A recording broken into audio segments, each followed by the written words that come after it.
Hola Pittsburgh, ¿cómo estamos? How we doing? Bienvenidos a todos. I am SAMORA la Perdida. My pronouns are they and she. I'm a black Puerto Riqueña born and raised between the intertwining chaos of New Jersey and New York. I'm a writer who performs my texts, poems, raps, musicals, stories about the beautiful complexities of transgender and genderqueer Afro-Latinas such as myself.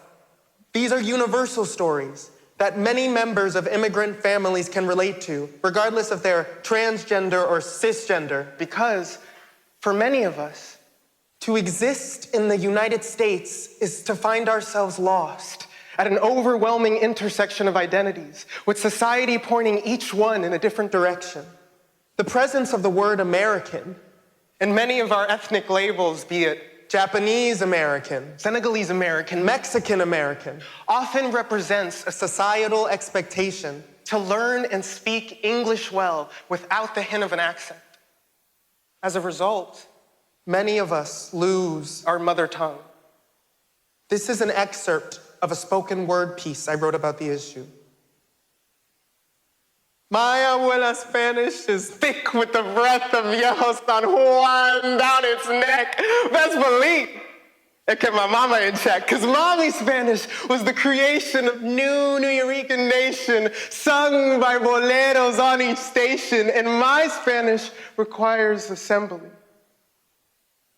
Palabra puzzle pieces, thwarted by toddler teeth marks on their corners, can't fit when they've been constantly chewed by Caucasian mispronunciations of my name, culture, and persuasion. I just wanted a generation of American education, and the missing puzzle piece seemed to be assimilation. Writing that poem, entitled Some Assembly Required, was painfully cathartic. In 2002, the only gift I wanted for my 6th birthday was for my Puerto Rican parents to solely communicate with me in the frigid English that scratched my ears as the kindergarten bullies of my suburban hometown ridiculed the Spanish sprinkled throughout my English. Why would I want to continue speaking a language that none of my peers spoke and only resulted in me getting bullied? So, I adamantly declared to my parents I was no longer speaking Spanish, and I would only speak in English. A 2015 Pew Research study found that 14 million Hispanics in the United States only speak English in their households. That's about 25% of the United States' Hispanic population. Jane the Virgin actor Gina Rodriguez explained to Huffington Post Live that her Puerto Rican parents purposely chose to only speak with her in English so that she could avoid the linguistic discrimination they had faced for speaking English with a Puerto Rican accent. I can understand their logic. I explored complex feelings such as these in a musical of mine entitled Spanglish Shit, about a young Puerto Rican witch who, upon moving to New Jersey, discovers that she will sacrifice her Spanish, her magical Spanish, in order to better fit in at her predominantly white high school. This is an excerpt of the title song. I'll throw my Spanish in the lost and found. Un objeto perdido, let it break down. You see these little white kids in my little white town with just my little Spanish bits falling out of my mouth. So rip my Spanish right off of my tongue and trust Listerine drown the words of love. Cause crush my feelings for Rosy Habichuelas. I'm American now. Dame un Big Mac, abuela, and a cup of OJ before I start my day shift. I'm not black or Rican, I'm just assimilated. Make it all the way to my senior year. You better bow down, ha! Your new prom queen is here, yeah. Clean my tongue of the Spanish shit, yeah. Twist your mother tongue, that's the trick. Whew. This is America, speak English, bitch, ha! And just forget about your Spanish shit. Right?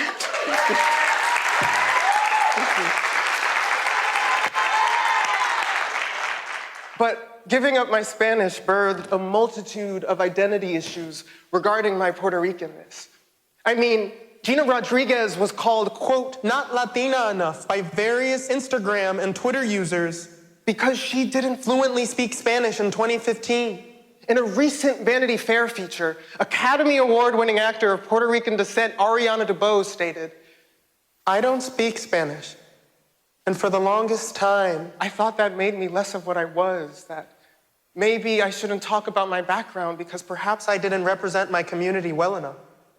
I wrote Spanglish shit in a time I didn't feel Puerto Rican enough. As Hurricane Maria ravaged the homes of my Puerto Rican aunts, cousins, and uncles in 2017, 15 years after sacrificing my Spanish, I spent hours drafting text messages in Google Translate to ask them if they were okay. It was the first time I'd written to them in years. You see, it was really hard going to family gatherings growing up, and my cousins would snicker as they asked why my fragmented Spanish sounded like the gringos, the white people living on the island from the mainland states. So I distanced myself from them. And it had taken a hurricane for me to reach out again. I mean, I was overwhelmed with guilt. I felt I had to relearn Spanish, to rebuild bridges to my Puerto Ricanness, to no longer be a bad Puerto Rican. So, a year later, I left behind my theater studies at Carnegie Mellon University and continued them at the University of Javeriana in Bogotá, Colombia. I figured the sting of other Latin Americans judging my Spanish would bear less venom in a place where I was a stranger to all. It was there that I began to find my Spanish, studying the performing arts in the mother tongue I had once forsaken, but was now determined to reclaim.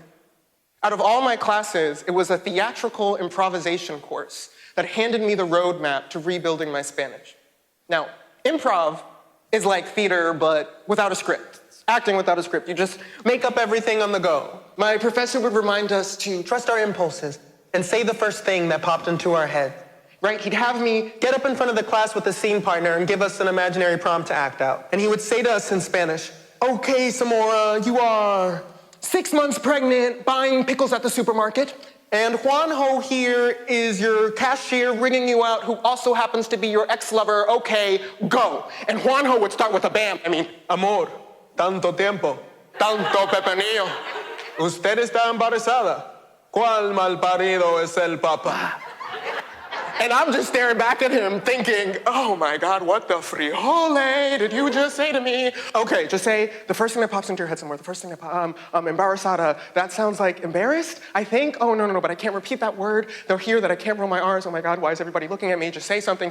No, they must think you're such a whitewashed Puerto Rican, you're such a fraud, just say something. And as I'm standing there searching for some phrase to say, the green owl on my cell phone taught me, my Colombian classmates are vigorously cheering me on. Dale, gringo! Usted puede! Come on, gringo, you can do it!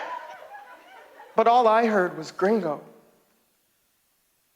I cried a lot during my first few weeks of class.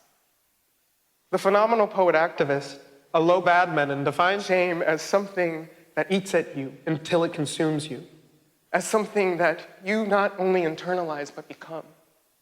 Every time my classmates called me gringo, I let my connotations of the word consume my confidence until I was left with nothing to embody but my greatest fear. I was a permanently whitewashed Puerto Rican gringo incapable of relearning Spanish. This was the hardest thing I had ever done, but I kept going to class. And day by day, pasito, pasito, it got a little easier as the daily mantra we would recite at the beginning of each session began to sink in. Estoy contento con ser mediocre. I'm content with being average. It was inspired by improv pioneer Keith Johnstone. In his TEDx talk, he stresses the dangers of improvers always trying to do their best by comparing them to athletes. He states, athletes who broke world records, it's almost always when they weren't trying. If they're trying their best, they're using too many muscles. You just fill yourself up with tension and that causes stress. So my recommendation, be average. Because then there's no stress. There's no fear. And I realized he was right. I mean, with every scene I was performing, I was exhaustively striving to prove that I was the best Latina. To who was I trying to prove that I was Latina enough? I mean, what even is a good Puerto Rican? All it is an unjust expectation without a finish line that stifled me with stress and fear. I mean, I dived into the deep end for the first time and was expecting to be better than Leah Thomas. Girl, I mean, once I stopped trying to do a perfect butterfly stroke and just had fun doing an average doggy paddle, I actually started getting somewhere. Right? Right! So by the third month of class, when my Colombian classmates cheered me on going, "Dale, gringo, usted puede," I flamboyantly responded, "Ya tú sabes, esa puerta gringueña puede." That heck yes, this puerta gringo is capable. I embraced myself with that Colombian sense of humor I'd come to love. I mean, maybe it was a little funny that I'd make up words in class like a Spanglish Shakespeare. Sí, mi amor, I am pregnantica, but like I'm also beautifulita, you know what I mean? Or that because I couldn't roll my R's at first, I'd have to speak in onomatopoeias. I'd be like, "Hey, vamos en el carro." ¿El qué? El carro. Vamos en el pipi. Ay, el carro. That's what I said, carro. But hey, that's what made it my beautifully imperfect Spanish. That's what made it my Puerto Gringueña Spanish. That's what made it my Spanish. Now, I don't want y'all thinking, okay, Samora told me to learn Spanish, I need to go eat, pray, love like a Colombian Julia Roberts. No, I was extremely privileged to be able to study abroad in Bogota, Colombia. But I didn't find fluency by the end of my semester in improv. I found fluency day by day, pasito pasito, as I took what I learned outside of the classroom to immerse myself in Spanish. I challenged myself to only listen to music in Spanish, read children's picture books in Spanish, watch the Spanish dubs of my favorite animated movies from childhood in Spanish. And Shrek in Spanish, let me tell y'all, fire. Go watch that. Back in Pittsburgh, I challenged myself. I went to all the Latina student union events at all the universities throughout the area, and I got a job as a bartender working at a Mexican restaurant with a completely Colombian staff.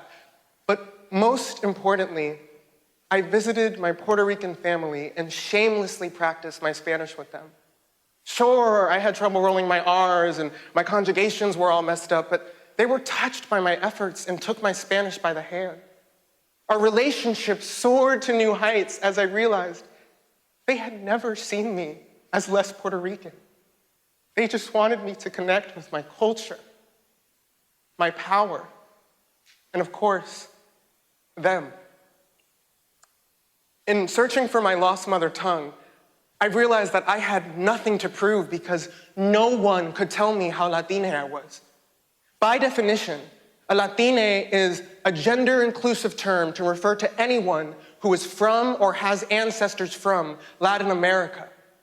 The idea that someone must speak Spanish to be a true Latina ignorantly effaces the plethora of linguistic identities that exist in the enormous Latin American region. There are Latinas that speak other European languages, such as Portuguese in Brazil. There are Latinas that speak Creole languages, such as Haitian Creole in Haiti. There are Latinas that speak indigenous languages, such as the Garifuna throughout Central America, or the other 42 million indigenous people throughout Latin America that together speak over 560 tongues. So no one should be able to tell someone that they are not Latina enough for not speaking Spanish, especially in a country such as the United States. A country fraught with ignorant nativists that love to remind us, this is America, speak English. Okay, Karen, just hope you know that America's southern border extends far beyond man-made walls, past Colombia, down to Chile's Tierra del Fuego. Todos somos America. But that's another TED Talk for another time. I will never be a perfect Puerto Rican. After spending 3 years to finally learn Spanish, now my family and friends make fun of me for being a Puerto Rican that speaks like a Colombian. Dios mío. There's no winning when the finish line you're striving for is the validation of others. But I accept my Spanish for what it is, and I accept myself for who I am. And in doing so, I was able to find my lost mother tongue. Gracias.